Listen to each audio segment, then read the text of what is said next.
This is kind of a bit of a teaser for what will be, knock on wood, an upcoming video or series of videos this summer, as well as serving as the Gets video for a old tube radio I'm looking at restoring. The videos, of course, being on the restoration process thereof. This is a national model NC-125, something we've had for bloody ages, and want to get this thing working again because obviously due to age it doesn't.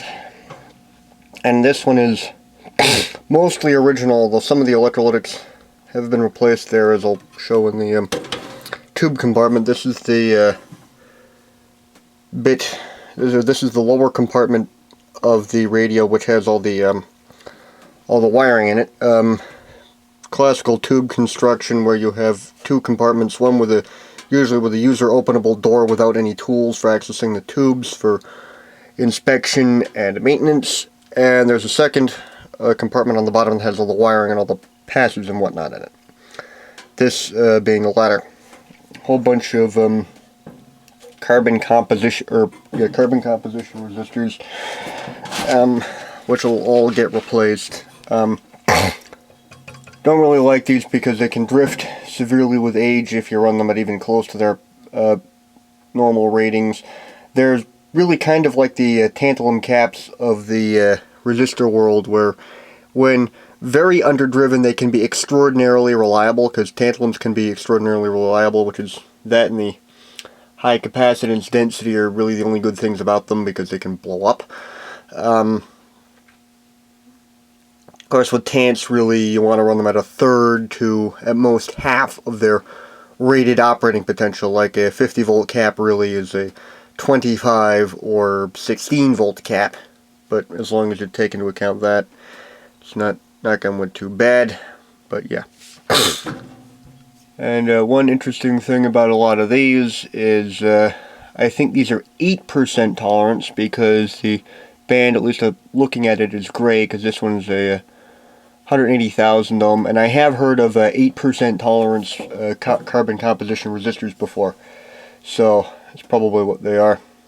And the fifth yellow band is just a military specification thing, which is I think what it means. Given that this was probably made in the late 1940s, there's a date of either on the under panel. There's a date of ARY 1 1946, which is January, February, because those are the only 2 months I think that start with that end with ARY. So this is probably late 1940s, possibly early 1950s. That would just be a sign of probably a whole bunch of war surplus resistors being available for cheap because of the time period. That's probably why they're like that. And there's a bunch of another thing that dates it. These are a bunch of Sangamo plastic tube caps. Those are 50 nanofarad, 400 volts. So this is before I think it's like E6 and E12 series values, which are just preferred number rubbish if you want to spend a whole bunch of time looking at random crap. But that just means that if you have a series of numbers of a given tolerance, any component will fall into one of those values. So it's very good for if you're making something and just happens to be a bit out of spec, well, assuming it isn't due to a manufacturing flaw. As far as it being prone to drift, all you need to do is just remark the part. So, but that's why resistors are available in the, at first glance, oddball series of values like 47,000, 51,000, or 4751, etc., for which is I think E48, but I don't know. E24, E48, one of those two. Don't really have a lot of preferred number stuff memorized. But yeah, that's just one sign of how old the thing is. But yeah, there's this, which is, I think, might be a replacement, because that looks to be an early carbon film resistor. That is 2% tolerance, which is about as good as carbon films get. But nowadays, at least from places like DigiKey, you can get 1% tolerance metal film resistors for cheaper, so that's what I do. But anyways, then of course a bunch of these old paper, or these paper tube case electrolytics. Those are obviously going to get replaced. bunch of mica, or these are plastic encapsulated mica caps, which are really, all those are indicated with a series of paint dots, like that. That's another one. May or may not replace those depending on age. There's some kind of a, possibly metal film, or no, that's probably some kind of a thin or thick film resistor of some sort, 33 ohms. Those, which could be either resistors or capacitors, because I've seen capacitors that kind of a form factor. And this switch is just the band selector series of switches. There's just a whole bunch of trimmers for the various bands. Because this being a super heterodyne receiver, has a whole bunch of whole series of individual tuning capacitors for each stage in the tuner. Because before that, you had some of the very old antique radios, which had a whole load of tuning knobs on the front, because you had to individually tune each IF stage, or each stage in the receiver, whereas this just did it all at once. But that's why you've got the crap ton of tuning caps and whatnot, as well as a whole bunch of what I think are IF transformers. Of course, there's more IF transformers there. Those are just big metal boxes. And of course, tube sockets like that one, which is, I think, for the that's for the main potential regulator, I think. And of course, that's the main power switch and various other Bakelite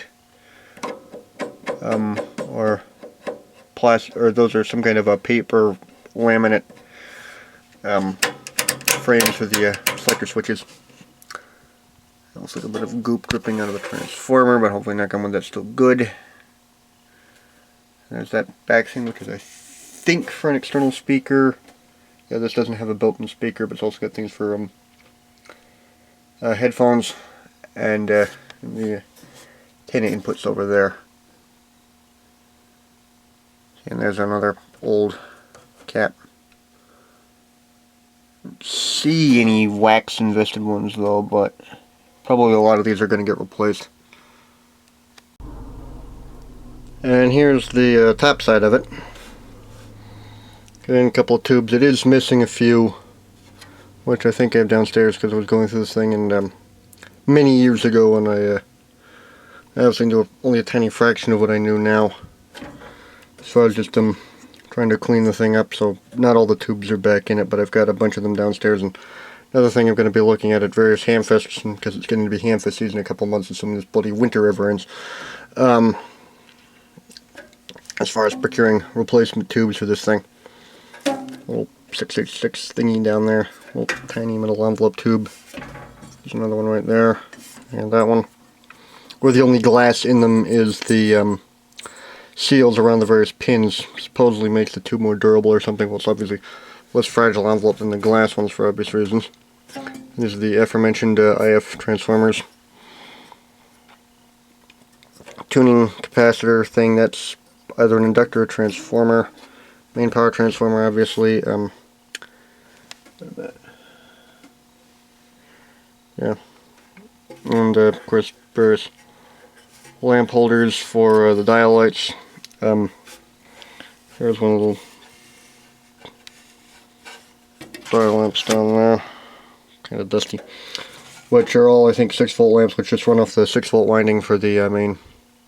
Or there's one or more 6-volt windings for all the tube filaments, because these are all 6G, SG7, 5 lights. That might be through a resistor or something. 6SL1, 6SL1 there.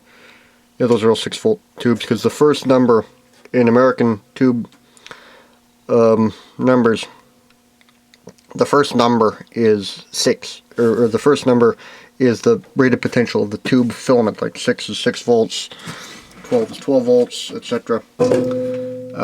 Even up to 115 volts. Some tubes actually use that for transformerless tube radio designs. And others used oddball filament potentials, but they all have the identical operating current, so they'd be run sometimes through a resistor, all in series, because obviously being a lot of these being relatively modern tubes, they're indirectly heated. So that way you can get away with one filament winding on the transformer, whereas older tubes, relatively speaking, of course, were what were known as directly heated, where the filament that was providing the heat for the tube was also the cathode, whereas these being more modern tubes, the filament is coated in a high temperature insulator like magnesium oxide, aluminum oxide, or something like that, and then stuffed in a metal tube, which is then coated with the emissive material, and that, which is known as an indirectly heated cathode, because the thing that's emitting the electrons to make the tube operate isn't the same thing as the heater heating the cathode. So yeah.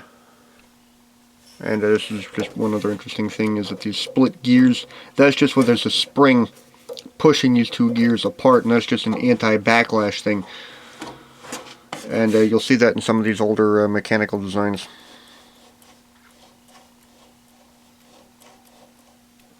So yeah, and that's just a meter on the front there. So yeah, I can we'll get this thing working again.